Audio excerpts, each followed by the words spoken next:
Terima kasih Anda masih bersama dengan kami. Bagi Anda yang baru saja bergabung, kami sampaikan kembali 3 berita pilihan hari ini. Jasad pria ditemukan dengan 2 luka tusukan di kepala dan leher dalam bangunan kosong di kota Tanjung Balai.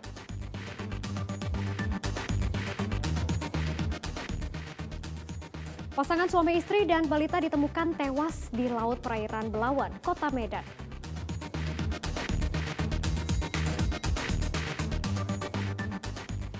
Enam pencuri besi rel kereta api di Kota Pematang Siantar diringkus polisi khusus kereta api saat bertransaksi di lapak barang bekas.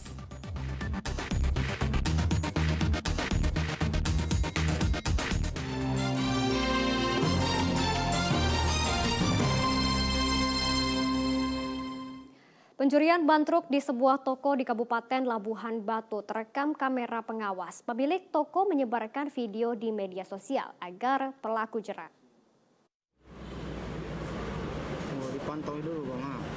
Aksi 2 pelaku pencuri ban truk di Jalan Sirandorung, Rantau Prapat Kabupaten Labuhan Batu terekam kamera pengawas. Kedua pelaku berhenti di depan toko seolah menunggu seseorang. Usai mengamati situasi sekitar, seorang pelaku langsung mengangkat ban truk ke atas jok sepeda motor. Keduanya kemudian kabur. Oleh pemilik toko, rekaman aksi pencurian ini diunggah ke media sosial dengan harapan netizen mengenal pelaku. Pada saat saya mau tutup toko, pas saya mau masukkan ban serep saya, rupanya sudah tidak ada.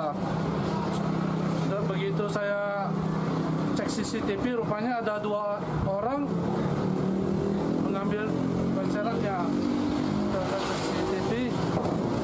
2 orang pelaku itu dikenal, Bang? Sama sekali tidak kenal. Selain akan melaporkan pencurian yang dialaminya ke polisi, korban berharap viralnya pencurian dapat mempermudah polisi menangkap pelaku. Tuti Alawe Lubis melaporkan dari Labuhan Batu. 6 pencuri besi rel kereta api di Kota Pematang Siantar diringkus. Semua tersangka ditangkap saat bertransaksi di lapak barang bekas. Polisi khusus kereta api ringkus 6 pelaku pencurian besi rel milik PT Kereta Api Indonesia Divisi Regional 1, Kota Pematang Siantar. Penangkapan dilakukan di lokasi tempat penampungan barang bekas di Kecamatan Siantar Utara. 3 hari sebelumnya Polsuska telah melakukan pengintaian. 6 pelaku akhirnya diringkus saat membawa besi rel ke lokasi penampung.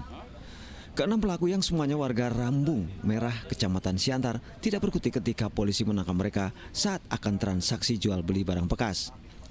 Di lokasi penampungan ditemukan barang bukti sekitar 300 batang besi rel yang sudah dipotong ukuran 2 meter.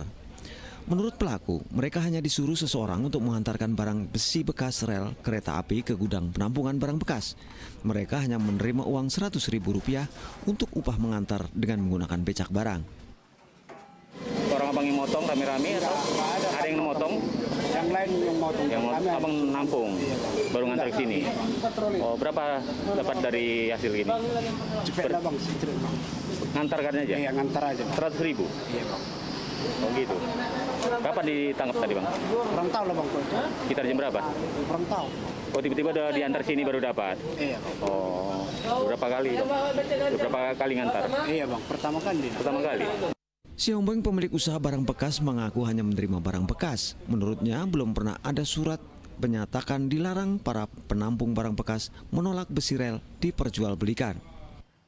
Masih begitu? Belum pernah saya menerima surat dari PCKA, dari Sumatera Utara, dari kota, dari negara bahwa saya tidak bisa membeli rel. Karena saya pernah melelang rel 50 ton, tapi lebih kecil dari sini. Iya. Rel muntik kata orang, ya itu mutu dia. Tapi kalau di sini nggak pernah kami beli yang mutu. Selalu yang terpotong-potong di bawah 2 meter. Di bawah 2 meter. Pihak Polsuska sudah lama mengintai pencurian besi rel kereta api di sekitar lintasan rel kereta api jurusan Medan Siantar yang marak.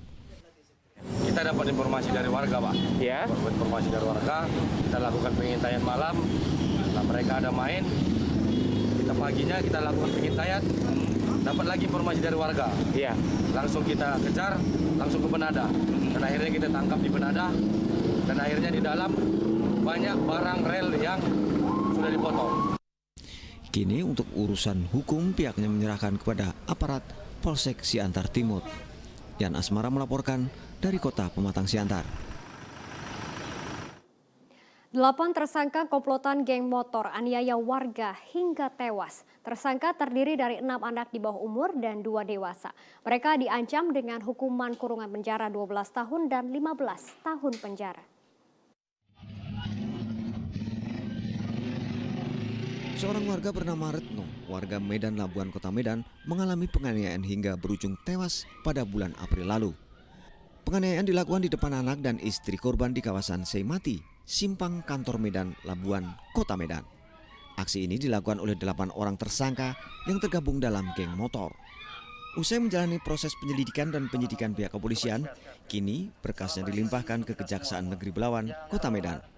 Kedelapan tersangka yang terdiri dari 6 anak di bawah umur dan 2 orang dewasa dianggap telah melakukan tindak pidana pembunuhan sadis. Aksi tersebut terekam CCTV. Mereka diancam dengan hukuman kurungan penjara 12 tahun dan 15 tahun penjara. Sampaikan dalam hal ini penuntut umum terhadap kelima pelaku anak, penuntut umum mendakwa dengan dakwaan ke-1 pasal 338 junto 55 ayat 1 ke-1 junto Undang-Undang Nomor 11 Tahun 2012 tentang Sistem Peradilan Anak, atau kedua pasal 170 ayat 2 ke-3 junto Undang-Undang Nomor 11 Tahun 2012 tentang Sistem Peradilan Anak. Motif pelaku melakukan pengeroyokan dan pembunuhan tersebut dipicu karena sakit hati dengan korban usai kedua belah pihak beradu mulut akibat motor korban terlalu bising. Saat itu motor yang dikendari korban dan komplotan geng motor berpapasan karena dianggap motor korban terlalu bising karena menggunakan knalpot blong. Salah satu tersangka memperingati korban sambil memaki korban. Karena tak senang dimaki anak di bawah umur, korban membalas makian tersangka. Saat ini, ke-8 tersangka telah ditahan di rutan Kejaksaan Belawan. Muhammad Hamdani melaporkan dari Kota Medan. Kita beralih ke informasi lainnya. Proses evakuasi ular yang masuk ke pekarangan salah satu sekolah menengah atas di Kota Medan berlangsung dramatis. Petugas sempat kesulitan mengevakuasi akibat gesitnya gerakan ular. Tidak mudah mengevakuasi ular sanca batik ini karena ular terus melawan.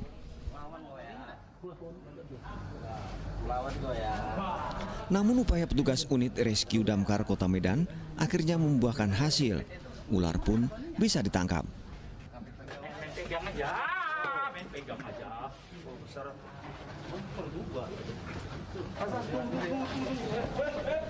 Meski sudah ditangkap, ular tetap meronta lepas dari genggaman petugas. Ular sanca sepanjang 3 meter ini diduga masuk ke pekarangan gedung SMA Negeri 1 Medan karena terbawa arus banjir melalui saluran air. Petugas sempat kesulitan melakukan penangkapan karena diduga ular baru ganti kulit sehingga menjadi agresif.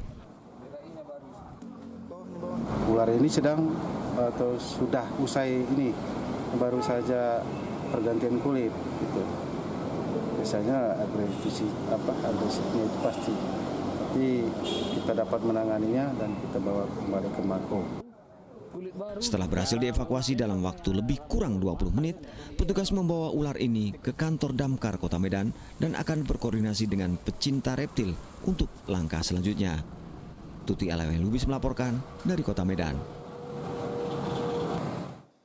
Dan informasi tadi mengakhiri berita Medan hari ini. Saya Janet Lee berterima kasih atas perhatian dan kebersamaan Anda. Selamat beraktivitas dan sampai jumpa.